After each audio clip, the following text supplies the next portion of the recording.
Hey, and welcome back to the Dropship Podcast. John here with a solo show. No Ben today, just me. And today I'm sharing with you something I did a few weeks ago. We're doing a website teardown today. So we haven't done one of these on the Dropship Podcast for some time, probably months and months actually, but I'm doing this one today, but we'll probably also have a few more coming up for you over the coming months. Now, I do these in one of our Facebook groups. So I do them live, a video thing. People come along, they interact, they can ask questions, etc., etc. But we can also share them with you here because they are, of course, recorded. And that's what we have today. So a website teardown sounds a bit like a negative term, but it's not really a negative thing. A website teardown is basically where I go through somebody's live business, their website, what they're doing there, and I give my thoughts, my feedback on it, what I think is working well, what I think is working not so well, where their opportunities might be.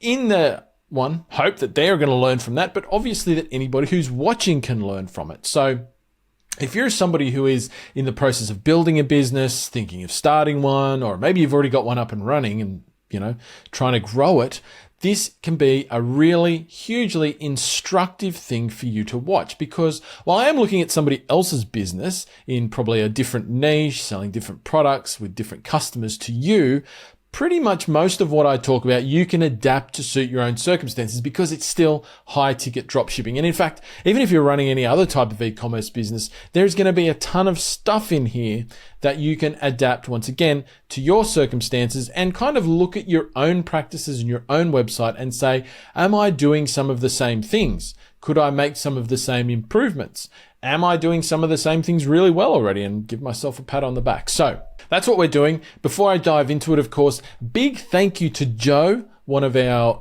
Dropship Breakthru members, for volunteering his site for us all to have a look at. So his site is Sports Savvy.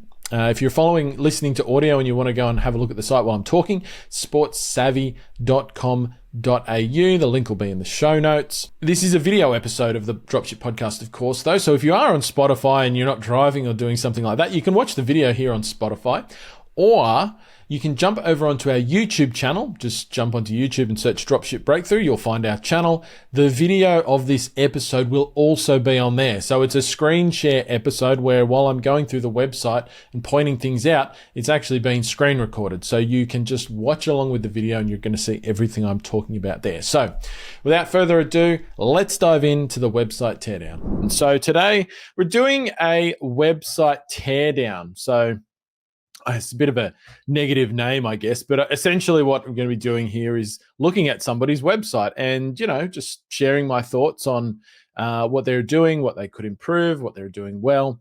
That's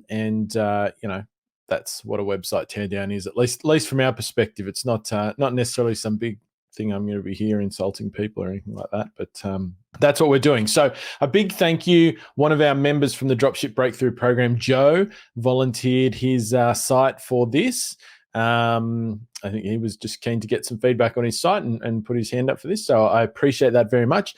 If you are listening in or watching this at any point, either live or a recording later, and you want us to do the same for your website, if you've got a dropshipping business that you'd love us to take a look at, or even if it's some other element of your business you'd like us to look at, whether it may be some element of your marketing or your ads or something like that, I'm always happy to do these sort of things for anybody. So, I mean, if you'd like to volunteer yourself, just send me a message or send an email to support@dropshipbreakthru.com, and more than happy to, schedule in your stuff at some point in the future if that's what you're up for. But thank you to Joe. I don't even know if Joe's going to be watching this, but if you are, Joe, hello. I'm sure I'll be in touch afterwards. So, we're going to pop it up on the screen in a moment. I'm going to screen share the site as I talk through it. It's important to say a couple of comments before we dive into it, though. Of course, we're going to be looking at somebody's site. So I don't have any real insight into the behind the scenes working of this business. I haven't spoken to Joe personally in a little while, so I'm not really sure 100% where it's at sales wise or anything like that. So literally I'm looking at the website, and there's a couple of other things I'll probably comment on, like SEO and that sort of stuff. But it's important to say that the website is just a small part of a high ticket dropshipping business. So you can't look at somebody's website and make any judgment about how successful they are or aren't at any point in time. Your website is not the primary driving factor of your business success with high ticket dropshipping, which probably kind of runs a bit contrary to what some people may believe, particularly if you're just starting out, and you're a bit on the outside of the whole thing. It's easy to make the assumption that, you've got to have this fantastic website and and that's what's going to make or break your business. And it's actually, at least for high ticket dropshipping, it's really not. There are far more important things like your traffic, like your customer service, like the mix of products you have or don't have on your site, the competition in the market you've selected. All of these sort of things actually play a much larger role in whether your business or not is successful together than just simply what does or doesn't your website look like. Now, don't get me wrong, website, yes, still has a role to play, and it's got to, do certain things and be up to a certain standard, but it's by no means the primary factor. So in this instance, we're just looking at the website, and obviously I'll have some comments about the products that are on there and the market and all of that sort of thing. But just bear in mind, once again, that I'm not doing a teardown on how the rest of the business is run or anything like that. So that's not the purpose of this live, and there's not really an easy way to do that. It's actually, somebody asked me the other day, they were like, why don't you run a service where you just audit people's businesses for them and tell them what they can do to improve? And it's kind of like, that's a really, really complex and in-depth process. And yes, we can do that, but it takes a lot of time, actually. So it's not really the sort of thing you can do on a training like this, like analyze a whole business, because there are so many different parts that interact together and come into play to do that actual justice. So without further ado, let's jump in as we go as well. Look, I don't know exactly how long this is going to take. We've got an hour here. I'm going to dive through it. But please, if you have questions as we go, or any comments or anything you'd like to share, and hello to everybody who said hello. Good to see you all. Just leave a comment on the post, and I will, if I've got some time at the end, I'll jump back and answer some of those questions, or I'll answer some of those questions later, like after I'll type up a written reply to your question if you have them as we go through. All right, so I'm going to share up my screen here. All right, so we're going to go across here. I'm just going to, hopefully you can see this now. You should be able to see this. So this is Joe's website. It's called Sports Savvy. And as you can guess from a name like that, Joe is selling a range of different sport-related products. Now, it's important to say, and you can see Joe's little website up here. I mean, if you're in Australia and you want to buy any of these products, please go to Joe's website. This is an Australian website. Now, if you're in the US or some other country and you're watching in, don't let that put you off. What I'm going to talk about here is absolutely applicable to any country that you can do high-ticket dropshipping in. And if it's not, I will make a note of that as we go. But by and large, 97% of this stuff is the same, regardless of where you're doing it. Once again, another little misconception people have is that it's different in every country for some reason. It's not really. There's a few people out there that try to spin that kind of marketing lie, particularly in the UK at the moment. There's some guys running that, it's different in the UK, blah, blah, blah. It's not. Anyway, so Joe's selling a range of sporting equipment.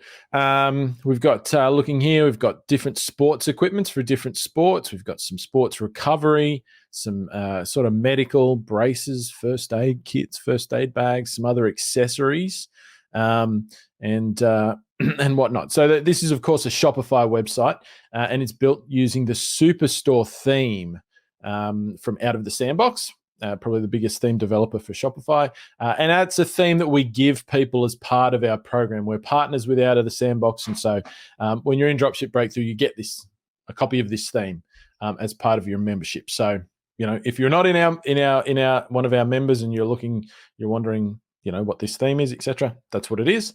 And so, yeah, Joe's got a lot of brands. I can see he's been hard at work getting brands on board. This is a list of brands that he's selling. I think a lot of them probably only have a few products, but definitely I can see that Joe's been quite active with getting brands onto his site. And that's a good thing, right?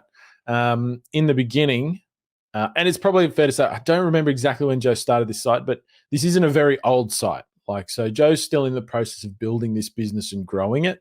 It's not like it hasn't been online for years and years. So apologies, Joe. I can't remember exactly when you first launched it, but I suspect it's less than 12 months old is my recollection. If I need to correct that, I will. But yeah, so Joe's been pretty proactive getting brands, and that's what you need to do in the beginning.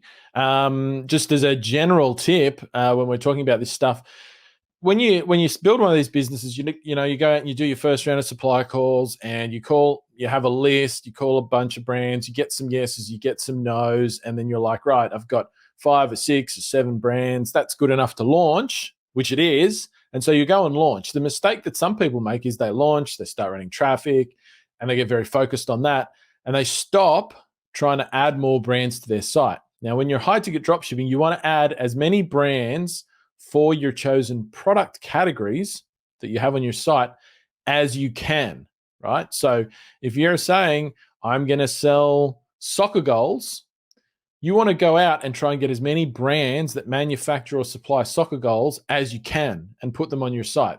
Because for every product category, there's going to be some brands that sell better than others. There's going to be some products that sell better than others. And the way to find those, there's literally no 100% guarantee to find those before you actually put them on your site and see what sells. So I think it looks like Joe's been very proactive there. Got a lot of brands on here, and that's good to see.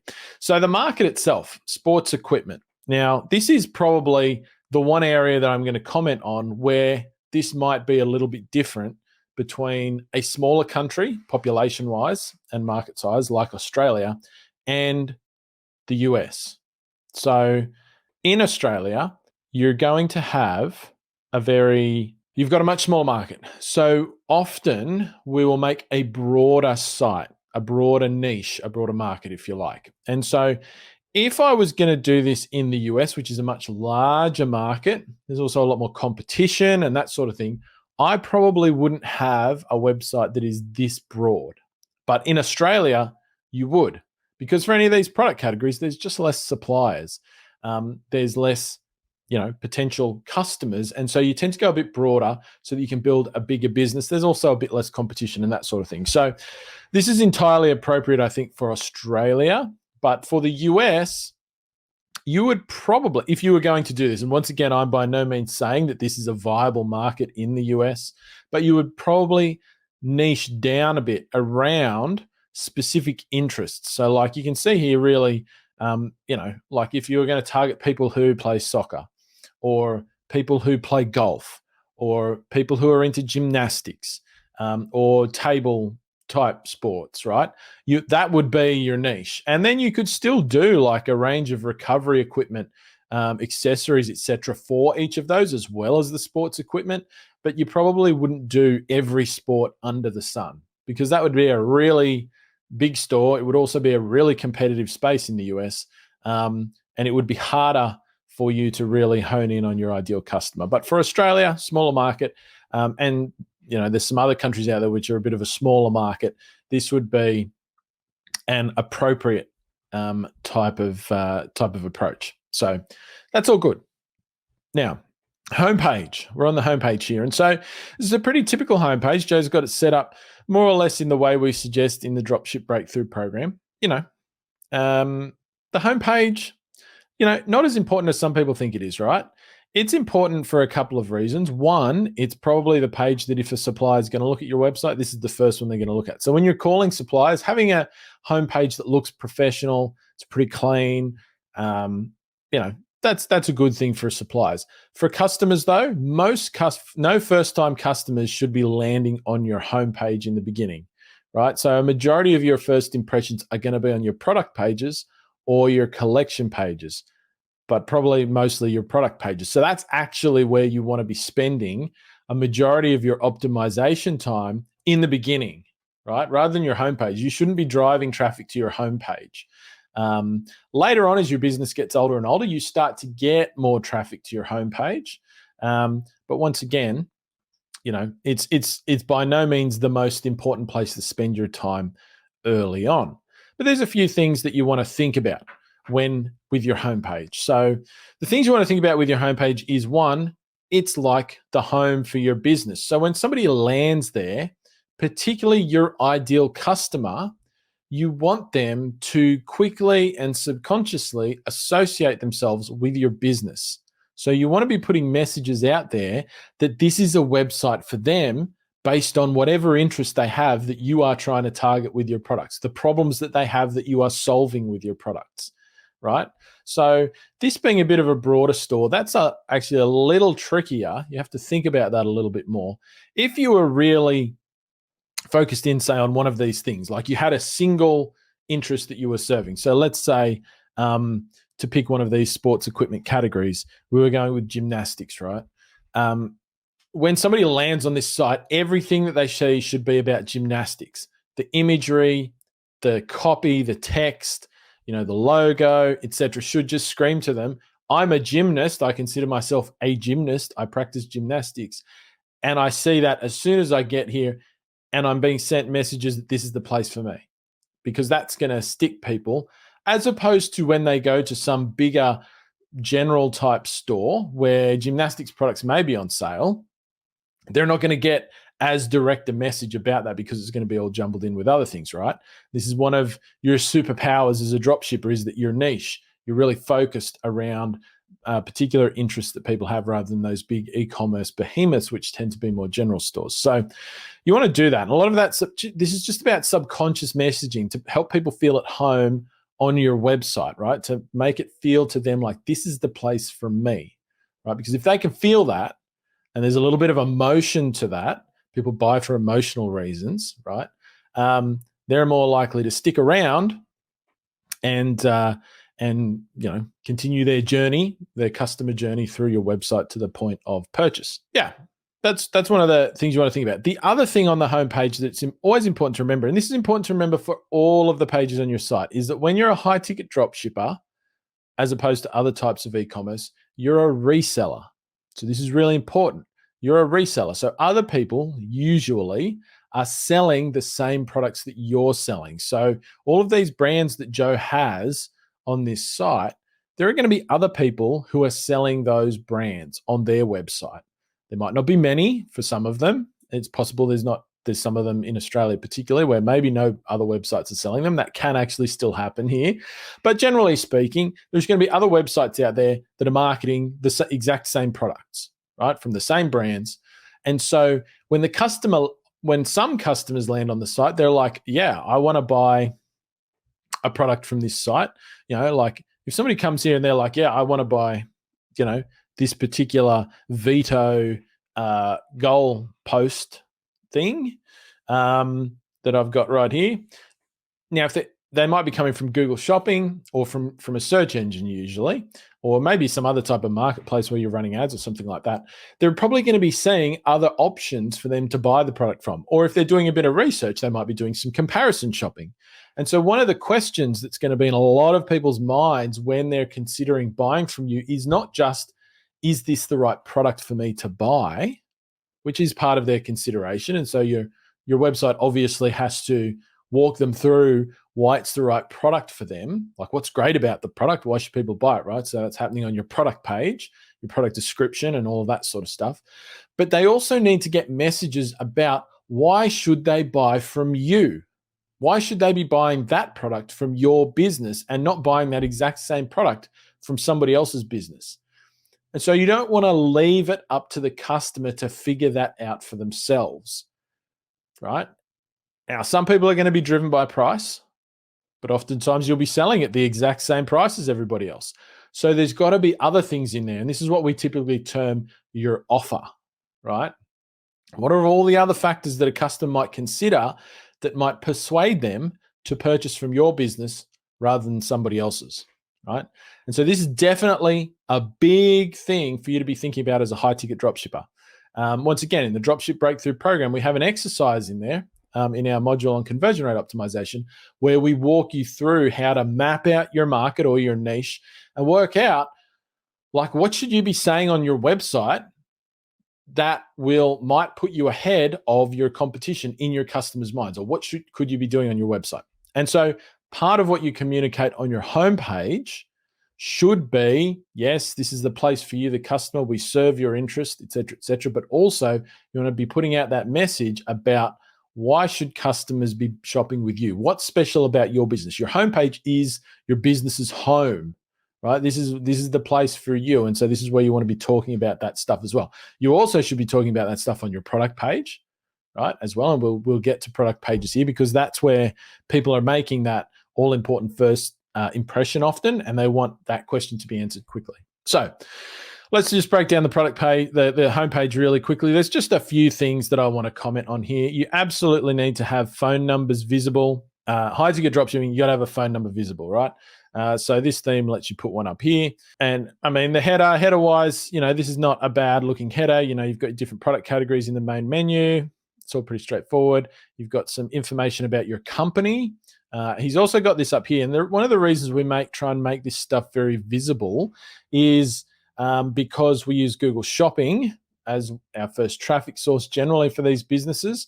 And getting your Google Shopping, getting your Google Merchant Center account approved and all of that sort of thing, you have to have pages, links to pages like your terms of service, your privacy policy, your contact us, your shipping. These have to be very easy to find on your website in the beginning if you want to get those sort of ads approved. And so we've got them in the menu here. Joe's put them up the top here. And if you scroll right down to the bottom, you can find them down the bottom as well. So you've got to have that. You've got to have a visible phone number. The phone number has to match what you put in your merchant center and all of that sort of thing. So if you're somebody who might be struggling, you've got a suspended Google Merchant Center account, these are some of the things that you need to think about. So moving down out there, it's a nice clean header. Aside from that, not a lot matters. The collections make sense. Moving down, so we got this kind of homepage banner type thing with the image. So historically, we used to do slideshows on the homepage, and you think about going to websites and seeing slideshows. I actually dislike slideshows, and I don't use them, and I don't recommend people use them. And there's two reasons why I don't recommend people use them. The first one is that slideshows being animated add JavaScript to your page, and they slow your site down. So they slow your page load time down to have a slideshow with like 3 or 4 slides of big images, blah, blah, blah. You can't lazy load a slideshow. So for that reason, it slows your site down. I don't like it. The second reason, though, is actually there was a big study done on slideshows, which demonstrated, I can't remember who did it. It was one of the website tracking tools like Hotjar or something like that. And this was a few years ago, demonstrated that only something like 5% or less of homepage visitors saw the second slide in a slideshow, and it decreased to the third slide if you had 3 slides and so on and such forth. And an even tinier percentage of that 5% interacted with the slide, right?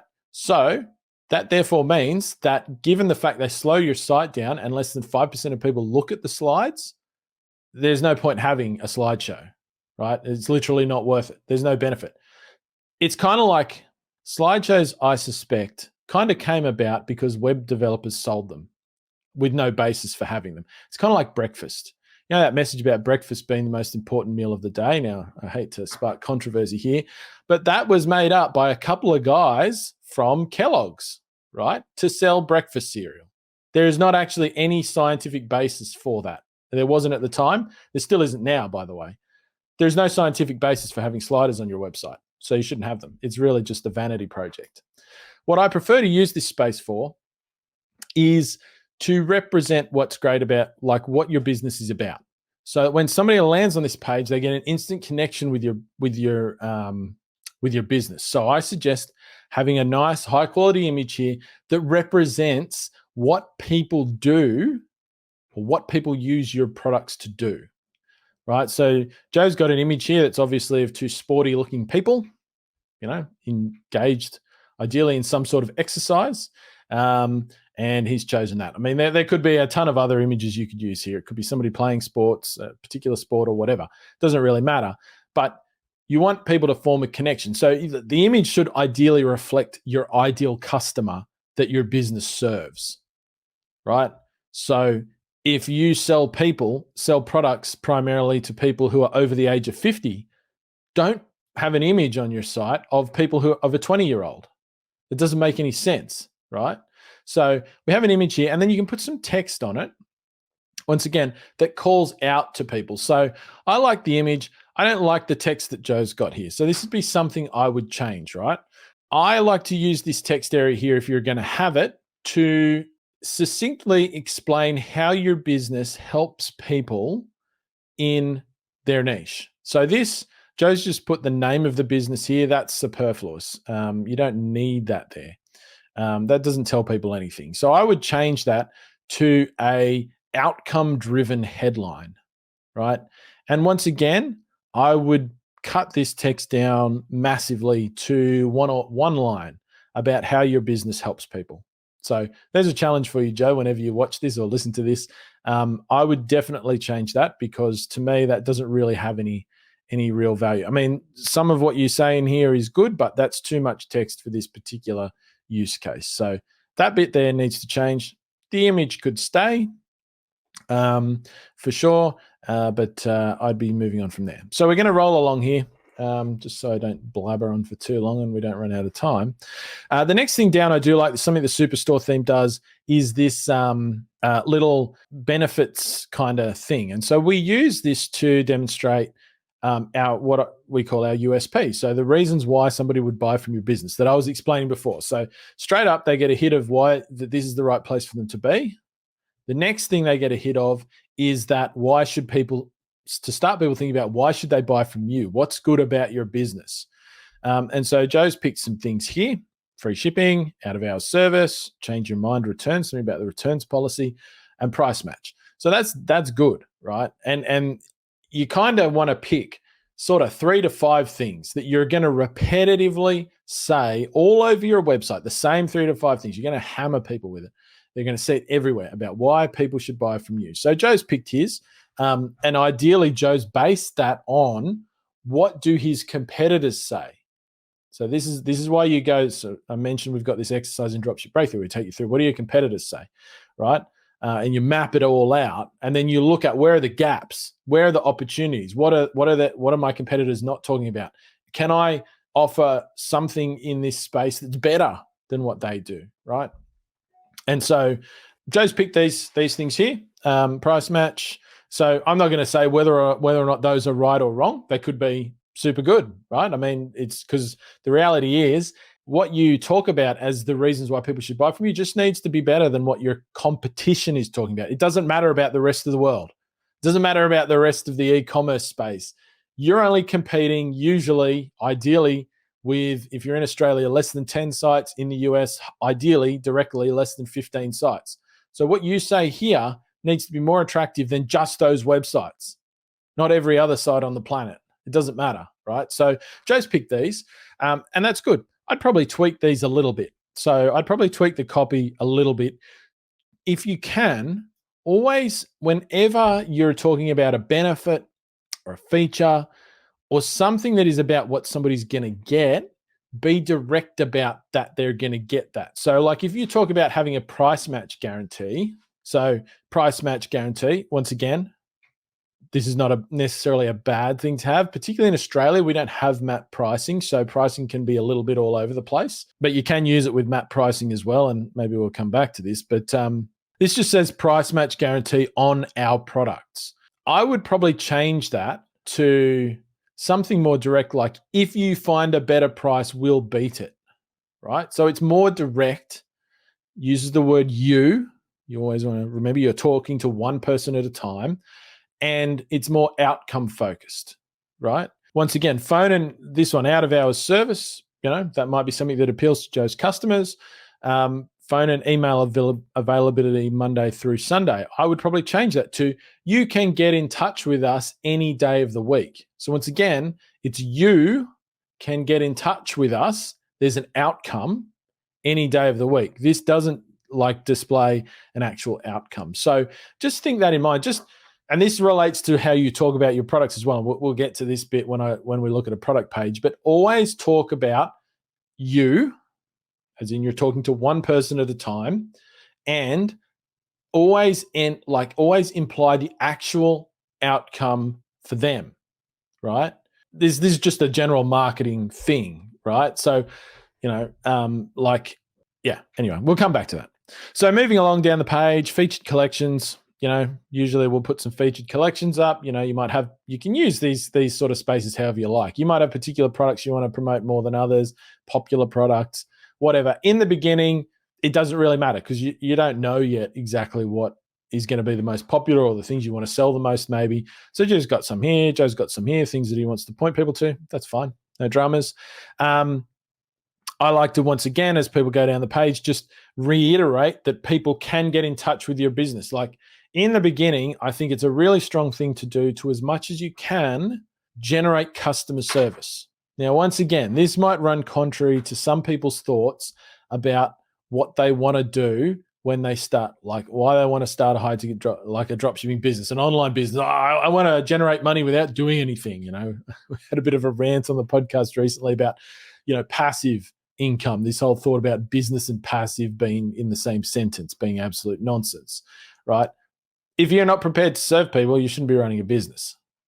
Like realistically, that's the reality, right? So if you can encourage people to get in touch with your business, it's a good thing for a number of reasons. One, you will learn about how to improve your business infinitely quicker if you're getting feedback from actual customers rather than guessing, right? So every time a customer calls you in the beginning, early on, and even years down the track, you should be talking to them about how you can improve your business as well as providing the service they're looking for, right? Ask them a question. Are you considering buying this product from somebody else? Is there any reason you wouldn't buy from us today?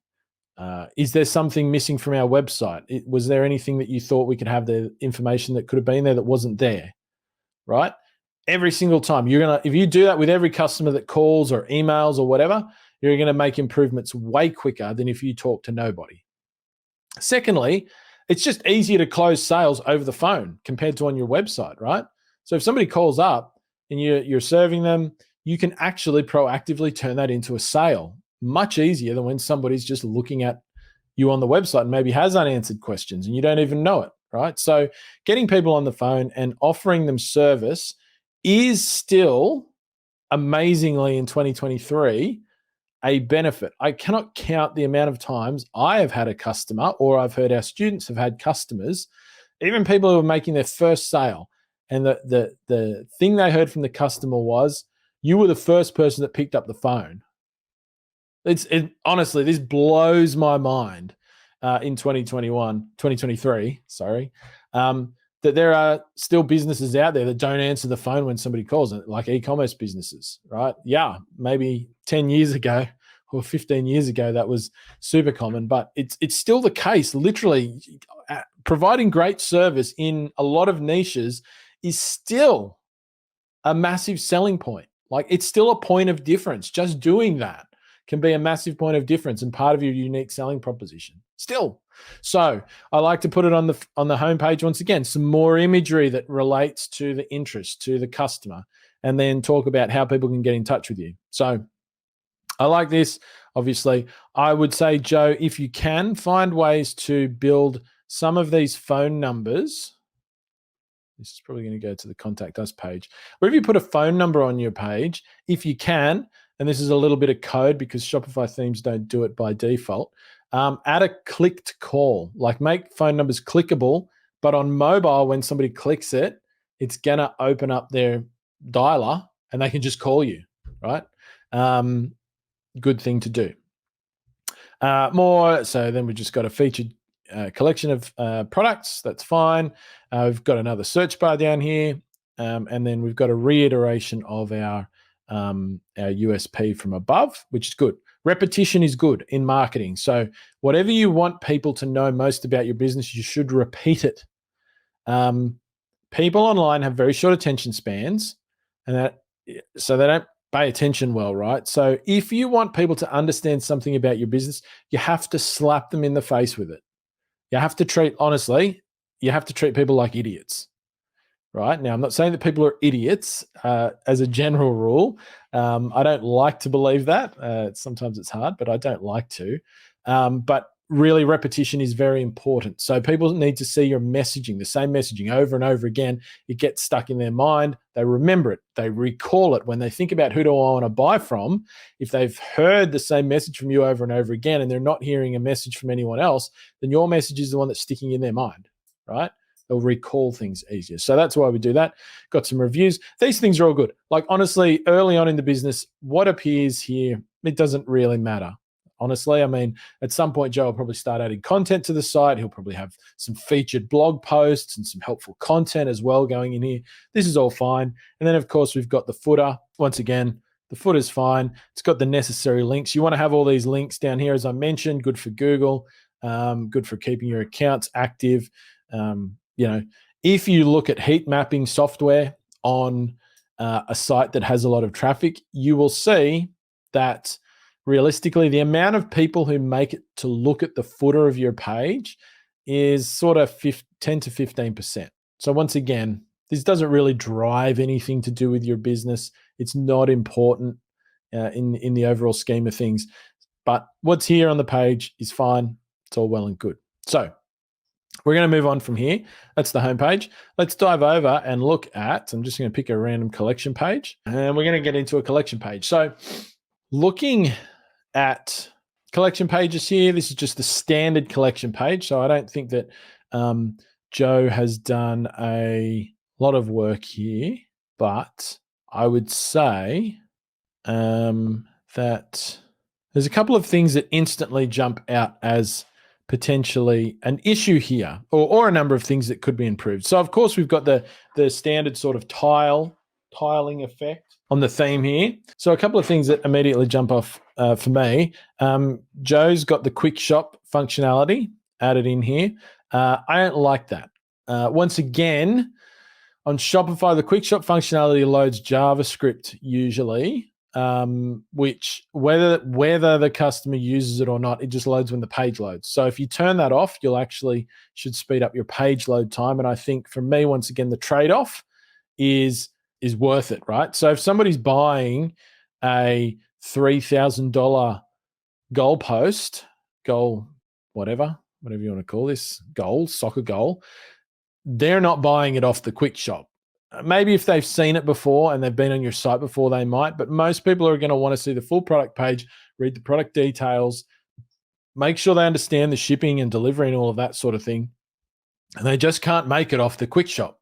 They can't make that decision based on just what they see here, right? So I turn that off. It's a theme setting. In most themes, the quick shop, I always turn it off personally because I want people to go to the product page and get the full product page experience. I don't want people making the decision, should I spend $3,000, which high ticket sale, on no information? It just doesn't really serve any purpose to me. So I would turn that off. Next thing we see here is that the title of this collection should be soccer goals, but we see here the H1 on the page is sports equipment. So there's obviously something which is picked up from here, I would assume. There is a sports equipment collection which has all of the sports equipment products in it. Once again, whether you want that or not is in and of itself debatable. What is the purpose of this page? But when we go to the soccer goals, Joe, we want to see the actual title of the collection here. So I'm not sure how that's coming up like that, to be honest. But that definitely needs fixing. So your H1 needs to be the name of the collection. And if this is a page that you want to rank for SEO, it should reflect the keyword that you would be targeting with that page as much as possible. So that's definitely an issue from an SEO perspective that needs to be fixed. The URL for this page is also a little bit strange. It's picked up some of the filtering or something. So what happens if I knock that off? Still does it. So that's definitely a problem for you to look into, Joe, and fix that. Now, these pages, collection pages, by standard, they're pretty straightforward, right? You're going to see the products. You've got your little grid of the products. That's all well and good. That's how it loads.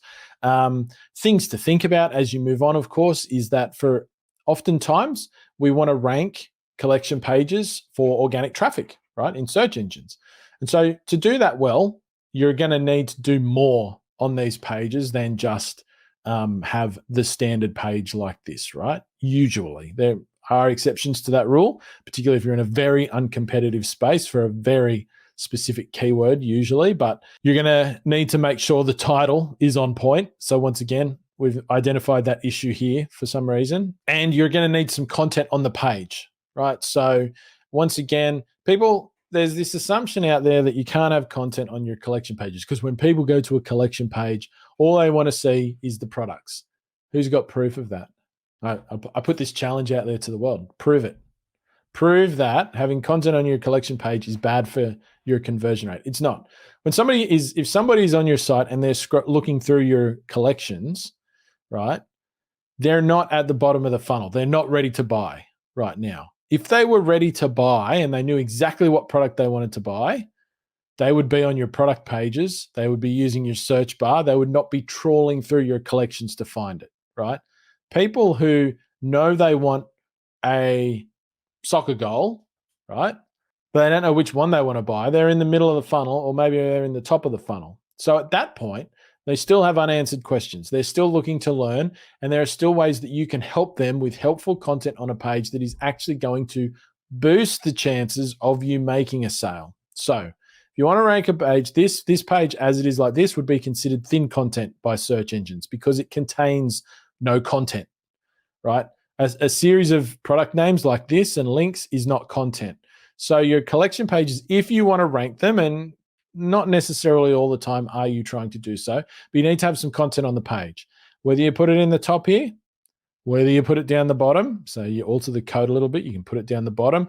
You have a paragraph up here, then a read more drop down, which drops down a bit more. Doesn't matter. Doesn't affect SEO either way. You can do all of those things. From the customer's perspective, you should be thinking about, with the content that you put in your collection pages, you should be thinking about what is going to help people find the right product for them in this collection of products. That's what people want to know when they're in the middle or the top of the funnel is, I need to get some soccer goals. Which one's the right one, right? Like, I mean, yes, this is not a big collection, but let's say Joe had 50 products in here. They're soccer goals. They're all going to look more or less the same, right? 2 sticks, a net in the back, a thing along the top. Yeah, some are portable, some are more fixed, these more fixed metal ones. But like from the customer's perspective, how do they know which one's the best? How do they know which one's going to meet their needs most? Now, maybe they're shopping on price, and that's a pretty easy question to answer, but a lot of customers are not shopping on price. So think about, that's what you have to think about. How can I help the customer navigate through your products in that particular collection, right? What do they need to think about? Can you make some suggestions as to what's the best thing for them? And that's really where you want to be aiming for. So Joe's still building out this site, as I said, but over time you're going to want to build out these collection pages further so that they suit a bit better for SEO. Now I'm going to jump into one of these products here. And I just want to make sure I jump into the right one because I actually did this. Okay, I jumped into that one. All right, so product page time. The all important, in the beginning, if you've got a new or high ticket dropshipping business, this is 100% the most important page on your site, right? Because if you're sending Google shopping traffic in first, which is always our first suggested traffic source, that sends people directly to product pages. So somebody lands on your site, you got 10 seconds. This is how long people's attention span is online. It might even be less now. Maybe it's 7 seconds. So you're going to grab them. This is the page they're going to see. So if this page is no good, you can forget about your homepage or your collection pages or any other page on your site because they're just going to bounce off again. Now, Google shopping traffic does tend to bounce off again because they just came to look at that one page. But if you're going to spend time optimizing your website, these are the pages you want to focus on first. And Joe's got some good stuff happening here. And some things to think about. So, once again, the Superstore theme out of the box does a pretty good job of, putting all things like the buttons and the price and the title, all of that stuff in, right? It does a pretty good job of doing that for you, which is good. Now, there is, however, a few things, and Joe's done a couple of things here which I like. So up here, this is all fine. You've got the shop pay, the add to cart, et cetera. I'm not going to comment too much on colors or anything like that. Once again, the benefits here are very minimal and much less than some people think. But some things that I like first, Joe's added in this stuff here on the screen. So once again, this is a direct mirror of what was on the homepage, remember? So the USP. So above the fold on desktop and not far below the fold on mobile, we have an explanation of the why. So remember I talked to you about the customer's got to see two things. They've got to be convinced that it's the right product, and they've got to be convinced that you're the right person to buy it from. So they need to get that second message on the product page still. Even though the product page is mostly about the product and convincing somebody, persuading somebody that it's the right product for them, they still need to see this bit about your business. They still need to be getting that message, because this is the page where they decide whether they're going to purchase or not. This is the page with the add to cart button. So they need to be certain about this stuff. You want to explain to people on your product page, like as succinctly as possible and in a way that demonstrates the benefit of your USP to them, or each part of your USP to them, as succinctly as possible. Now, Joe's done it here with text. Text can be okay. There are different ways you can do this, right? You can have like little icon image representations of it. You've got to code this into your site, right? So there's no way to add it just in the default Shopify theme editor. So you could get a developer to help you do this. You could get a little graphic designer to design up some little images with some text to go with it that you can get a developer to insert in, for example. There are a number of different ways you can do this. So you could put it up here above the price. You could put it below here. You could put it in both places. Honestly, you could put it in different formats. So you could have an image-based representation of it, as well as a text-based representation of it that appears somewhere else on the page. But you definitely want to have something that is easy, clean to understand above, like up here with the decision-making part of the page, right? So once again, it's a conversion rate optimization thing, so that's important. So Joe's got it here. My feedback previously about using that text to better demonstrate the benefit of the product I would push across here as well. But that's a good start on that stuff. Now, a couple of SEO things here. Once again, we've just added, so Joe probably hasn't had a chance to do this yet. We just added a new module into the Dropship Breakthru program, which is all about how to take this theme to the next level SEO-wise, as well as any other Shopify theme it could be applied to as well. So there's a few things that are problematic with things like the URLs on the page and how they're served. With things like that we change, things like the breadcrumbs. I'm not going to go into this. This is technical SEO. I'm not going to go into the details of the hows and the whys, but there's 7 or 8 things that we do to this theme to make it even better than the theme developer. It's already a good theme for SEO. We make it even better in Dropship Breakthru. We've just added in the how to do all of that, including all the code and everything you need to do it, as well as on-screen walkthroughs of doing it into the program. So once again, it's not something I'm ever going to show publicly, other than to say that it's there. And if you want to get it, you should join Dropship Breakthru. So that's little SEO things. Another little SEO thing I picked up, and I'm going to jump around a little bit ahead here, is Joe's got a video on the page, on the product page. Quite a common thing to do, right? A lot of suppliers will have videos of their products in use or how they work or something like that. And if you can include them, that's fantastic. It's a good way to demonstrate to the customer how the product works, right? It's good for conversion rate, et cetera, et cetera. If you've got videos, or maybe you've got customer video reviews or whatever it is. So obviously this is hosted on YouTube. It's a YouTube video. Now, that's great, but it is a problem because Joe's got this put in with the standard YouTube embed that Shopify offers. And the problem with that is that it loads the video as soon as the page loads. Even if the customer's up here and that video is all the way down the bottom of the page, it still loads the video ready to play. And videos, as you probably know, are very large files. So this is a problem for page load speed, which has SEO impacts. It also can have conversion rate impacts, et cetera, et cetera. And I ran this particular page through Google's Page Speed Insights, which is a page speed testing tool, a little earlier before we jumped on the call. So ignore this performance. This is blah, blah. It's not actually that bad. None of this is that bad. But what we do see Page Speed Insights offers you some insight into what may or may not be slowing your page down. So the first warning we get here, opportunity, reduce unused JavaScript. Drop this down. First thing, YouTube video. YouTube video. That's the video on the page. Massive compared to anything else in this list. These other things down here, you actually can't change. That's just part of Shopify. This, though, is massive in size compared to the next biggest thing, right? That's just from the YouTube video. If I go down and look at another element here, reduce the impact of third-party code. What's the first thing? YouTube video. Massive transfer size compared to the next largest thing, which is inconsequential, wouldn't have any effect whatsoever on page load times. So, some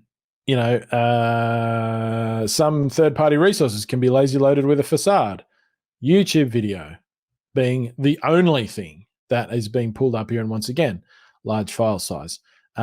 So it actually probably comes up here and a couple of other things down here. But YouTube videos, if you've just got them loaded in standard, are a problem. So it's okay to have a YouTube video, but you need to add it to your site in a way that it either lazy loads. What that means is that it doesn't load when the page loads. It only loads when somebody scrolls down to here.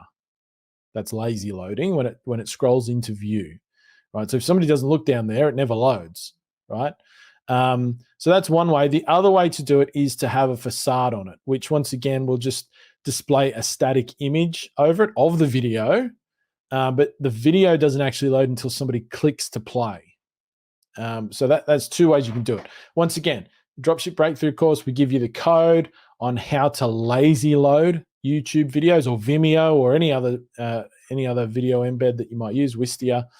There's a bunch of others. We give you the code on how to do it. You just add a piece of code to your site, and then it will lazy load the videos for you. So that's something that Joe's got to do for any of his product pages that have a video in them. And once again, if you want to get the action on, there are apps as well out there that can help you do that whenever you load a video. The best way to do it though is with code, because it's kind of then just becomes part of your theme. You don't need a third-party app which may run its own code and all that sort of thing. So that's something to take into account. Moving down, looking at the description, I think Joe's probably still at the point of working through his descriptions, and there's a lot of work here, right? So in an ideal world, we're going to have nicely written, reasonably lengthy product descriptions that are, copywritten, aimed at selling the product to the customer. Now, when you first load up your products from suppliers and all that sort of thing, what you get from suppliers sometimes can be pretty sketchy, as in not very high quality, not very good, sometimes non-existent. Maybe sometimes all you get is the specifications from the supplier. And so you've got to add in the real description yourself. You've got to write it from scratch. So there's a bit of work there, particularly, if we look across Joe's site, he's going to have a lot of products right on here. I don't know how many products are on here in total, but there's probably at least hundreds, right? So there's a lot of work here to come in and rewrite the description on all of the products. Of course, there's ways that you can speed up that process. You can absolutely use AI tools to help you write copy for products, whether it's Chat GPT or Copy.ai or Jasper or any of them. Chat GPT is actually a new one. We've been using these tools for years to write product descriptions. They're good to get the ball rolling. You still have to check them and improve them yourself, I think is important to note. But you want to get, some stuff in here that is, once again, I'm not going to deep dive product copywriting here. We can maybe do that on another training session. But you need to have, probably before you get to the features, 300 words of copy that takes people through the emotional response they need to go through in order to be ready to buy the product, and then backs that emotional response up with logic. So whenever we buy something, people buy something for emotional reasons that they then support with logic, right? So when you find yourself considering buying a product, and you're going through the specifications and you're like, oh yeah, that's the right specifications, I can buy it now.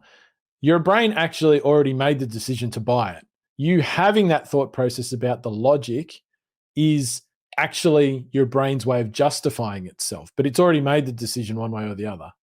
This is psychology thing, right? So that, and it's an emotional response. So you want to use your copy, the first bit of your copy, to paint the picture of the product, what's great about it, what its primary benefit is, the big thing that it does, that it solves, and paints a picture in the person's mind of using that product, because that is what triggers the emotional response. And then you can lead into what are the logical reasons why it's good to buy, what are the features, what are the specifications, et cetera, et cetera. So, like I say, that's something you could do a big deep dive on. But to talk about a couple of just a quick little points here, whenever you have a list of features, you don't just want to list the features if you can. So once again, in the beginning, it's okay. In the beginning, this is fine, but at some point you're going to rewrite these, and you should focus on your best sellers, then the products you want to sell the most. Some products are never going to even get looked at or sold, right? So you don't need to do this for all of them. But whenever you write a feature, don't just state the feature. Follow that sentence up with the benefit and then what that might look like in real life. So, for example, I don't know what, I'm not going to comment on the first one because I don't know that, but goals are constructed from marine grade aluminium, which is treated and then powder coated in white. Okay, that's the feature, but why is that a good thing? So once again, remembering back to what I said about, you can't leave it up to your customer to know or work out why your features are actually good for them. Don't rely on them understanding it or being an expert on the product. They're not here to be an expert on the product. You're the expert on the product, right? So you've got to tell people why this is a good thing. So goals are constructed from marine grade aluminium, which is treated and then powder coated in white, which means they will last for 10 years in the weather and you'll never have to buy another set of goalposts again. That's how the sentence should go. So he's got it a bit better here. Goals come complete with UV-resistant nets and treated net clips to aid in ensuring they hold up well in all weather. Probably be a little bit more specific about that.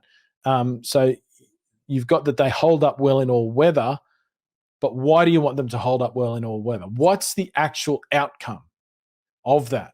That's why the customers buy products for outcomes. They don't buy them for features. The features are what leads to the outcome. But ultimately, whenever you're selling somebody to something, you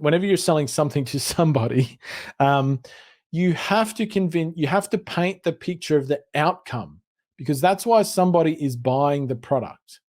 Somebody isn't actually buying this product because it's really got a really solid construction. They're buying this product so that, could be a number of outcomes. One, so that kids can kick soccer balls into it.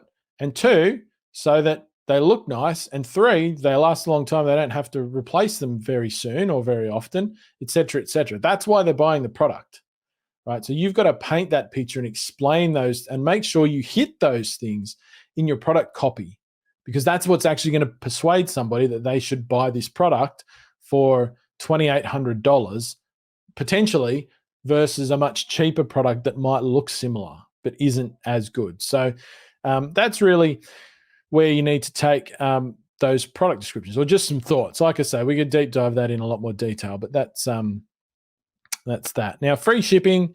So once again, this might be a little bit different. These are big products, right? So you're not always going to do free shipping on these. And in a country like Australia, where you've got a more dispersed population, usually you can't. You're going to charge for shipping. Now, I think whenever you're talking about your shipping, your returns, etc., you need to try and simplify it as much as possible. So, Joe, just a bit of feedback here on this. I would like it much better. So you've got free shipping on selected products. We also aim to ship products as quickly as possible. Don't talk about what you aim to do. Talk about what you do. If aiming to do something or saying, we'll try, there's not a benefit for a customer. You either talk about doing it or you don't do it. Don't talk about it. I would prefer, rather than saying free shipping on selected products and then leaving it up to your customers to work out which products have free shipping, or even worse, they have to call you to work that out, or they have to email you or something, or they're only going to find out that a product doesn't have free shipping at checkout. Those are all massive barriers to conversion, right? People don't want to go through that. And if one of your competitors makes it easier to work that stuff out, then you've got a conversion problem. So for this, what I would prefer to see is that you have some way, and once again, you can develop this with coding, meta fields. There's a range of different ways of doing this in Shopify. But on products that have free shipping, you have somewhere on the page here, this product is eligible for free shipping. For products that do not have free shipping, it's clear on the page that this product is not eligible for free shipping, or this product has a flat shipping rate of X, or blah, or something like that. And you could talk about that being the cheapest shipping in your market if you want to compete on the cost of shipping. That could be your selling point. But you don't want to leave things up for the customer to try and work it out for themselves, whether on this $2,800 product, and I live somewhere a bit that's not a metro, am I going to have to pay $400 in shipping extra? So it's really a $3,200 product for me. Or maybe you can ship it to a depot for free and they can pick it up. There's different options, right? But I think this is one, your shipping is something you could offer a lot more clarity around with a little bit of work. And that is definitely something that is very much worth your while to do.